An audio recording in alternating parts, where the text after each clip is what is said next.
नमस्कार, यह है डीटी न्यूज़ नेटवर्क और आप देख रहे हैं द पत्रकार बाबू में डेली स्पेशल डोज। मैं आपके साथ हिमांक चंद्र और कैमरे के पीछे जो हैं वो हैं अनुष्का गुप्ता। इस शो के जरिए हम आपको दिखाएंगे दिन भर की विशिष्ट खबरें। तो चलिए फिर रुख करते हैं दिन भर की विशिष्ट खबरों की तरफ।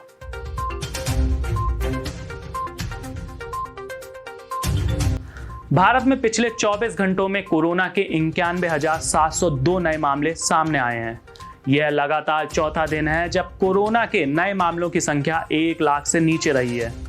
इसी के साथ देश में कुल पॉजिटिविटी जो मामलों की संख्या है वो 2,92,74,823 हो गई है। पिछले 24 घंटों के दौरान कोरोना से 3,403 मरीजों की मौत हुई है, जिसके बाद कुल मौतों की संख्या 3,63,069 हो गई है। एक तरफ कोरोना के नए मामलों में कमी तो आ रही है, लेकिन इस महामारी से होने वाली मौतों के आंकड़ों में एक बार फिर बढ़ोतरी हुई है। इसके पहले गुरुवार को बिहार के स्वास्थ्य विभाग ने अचानक कोरोना से होने वाली मौतों की संख्या में वृद्धि कर दी थी। इसकी वजह से गुरुवार को 6,000 से ज़्यादा मौतें दर्ज हुई थीं, लेकिन उससे पहले रोजाना जारी होने वाली मौतों के आंकड़ों में 2,000 के आसपास रहते थे। कोरोना काल में जब देश में वेंटिलेटर को लेकर संकट बढ़ रहा था, तब हर ओर हाहाकार मचा था। अब कोलकाता के एक वैज्ञानिक ने इस समस्या का हल निकाला और एक पॉकेट वेंटिलेटर का आविष्कार किया है। डॉक्टर रामेंद्र लाल मुखर्जी जो एक इंजीनियर हैं और लगातार इस तरह के आविष्कार करते रहते हैं, उन्होंने एक बैटरी से चलने वाला पॉकेट वेंटिलेटर तैयार किया है जो किसी भी मरीज को तुरंत राहत दे सकता है। ये आसानी से काम करता है और काफ़ी सस्ता भी है। ऐसे में अगर किसी मरीज को सांस लेने में तकलीफ होती है तो ये वेंटिलेटर उसके लिए काफ़ी लाभदायक हो सकता है।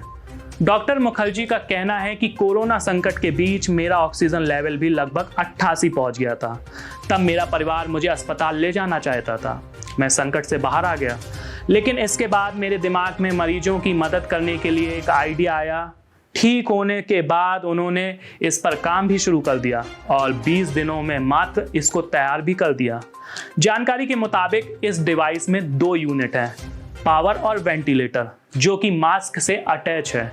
एक बटन दबाते ही वेंटिलेटर काम करना शुरू कर देता है और साफ हवा को मरीज तक पहुंचाता है। मुखर्जी के मुताबिक अगर किसी मरीज को कोविड है तो यूवी फिल्टर वायरस मारने में मदद करता है और हवा की सफाई करता है। इस वेंटिलेटर की मदद से वायरस कम फैलेगा, मरीजों डॉक्टरों को राहत मिलेगी। उन्होंने ये भी दावा किया है कि ब्लैक फंगस के मामले जब बढ़ रहे हैं तब ऐसे वक्त में ये मरीजों के लिए काफ़ी मददगार हो सकता है।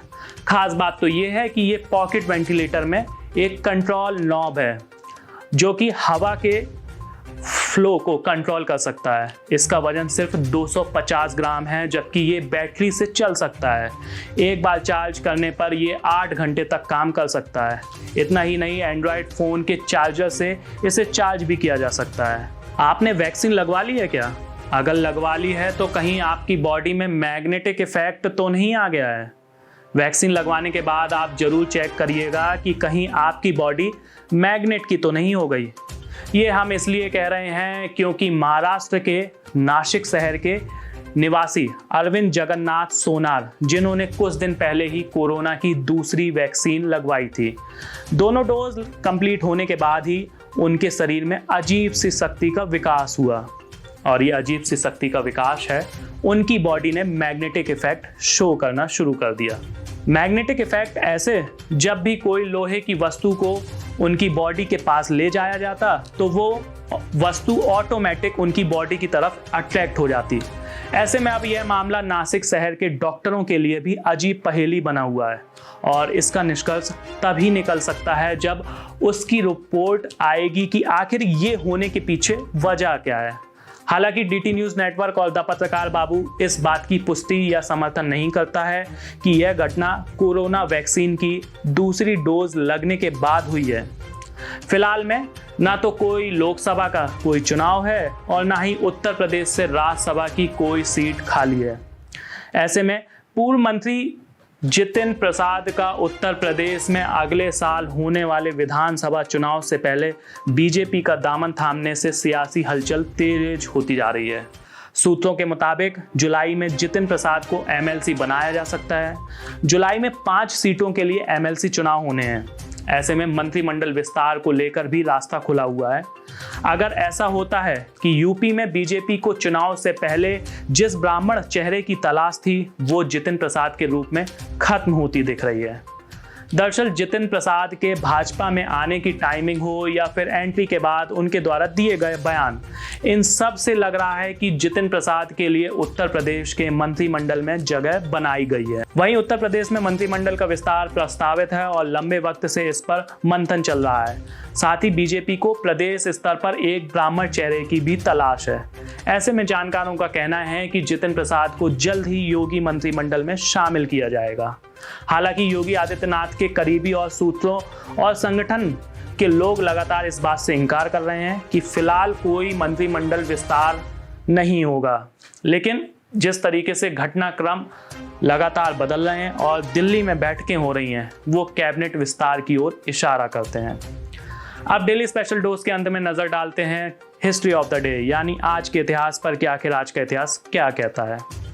हम भी घर पर रहकर आराम कर सकते थे, हमें भी माँ बाप ने बड़ी मुश्किल से पाला था, पर छोड़ते वक्त हम उनसे यह भी नहीं कह पाए कि अगर कभी आंसू गोद में टपकने लगें तो मन बहलाने के लिए उन्हें ही अपना बच्चा समझ लेना। ये लाइनें कही गई हैं उस महान क्रांतिवीर के द्वारा जिसने मात्र 30 वर्ष की आयु में हंसते हंसते फांसी के फंदे को चूम लिया था। और वर्ष 1897 में आज ही के दिन इस क्रांतिवीर का जन्म उत्तर प्रदेश के शाहजहांपुर में हुआ था। हम बात कर रहे हैं राम प्रसाद बिस्मिल की। राम प्रसाद बिस्मिल भारतीय स्वतंत्रता आंदोलन की क्रांतिकारी धारा के एक प्रमुख सेनानी थे जिन्हें मात्र 30 वर्ष की आयु में ब्रिटिश सरकार ने फांसी दे दी थी।